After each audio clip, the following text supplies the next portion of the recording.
ভিতরে আবার ঢুকতে চায়, এটা নিয়ে কাজ হবে না। কারণ আমরা তাদেরকে অলরেডি মোকাবেলা করে এসেছি।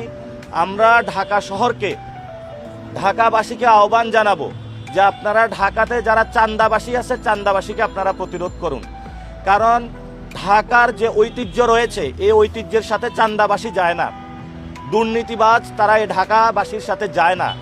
এবং এই ঢাকাবাসীর যে বিভিন্ন জায়গায় সমস্যা রয়েছে, ঢাকাতে অনেকে এসে চাকরি করে, স্কুলে বাচ্চা ভর্তি করায়, বাচ্চা ভর্তি করাতে গেলে বলে যে তোমার বাচ্চা কি অমুক এমপির সাথে রিলেটেড আছে, অমুক এমপির কল লাগবে, অমুক সচিবের কল লাগবে। তো ওনার বাচ্চা হলো পড়াশোনা করে বাসায়, তাহলে তো সারাদিন এমপি মন্ত্রীদের পিছনে হলো শোডাউন দিবে। এই জন্য বিভিন্ন স্কুলের যারা প্রধান শিক্ষক রয়েছেন, গভর্নিং বডিতে যারা রয়েছেন, আমরা আপনাদেরকে আহ্বান জানাবো, দেশের যারা ভবিষ্যৎ, আমাদের শিক্ষিত জনগোষ্ঠী যারা হবে, বাচ্চা সন্তানদের ভবিষ্যৎ নষ্ট করবেন না। এটা ডিরেক্ট একটা বাচ্চা সন্তানকে হত্যা করার চেয়েও ভয়ঙ্কর। আপনি তার শিক্ষা ব্যবস্থার পথরুদ্ধ করে দিচ্ছেন।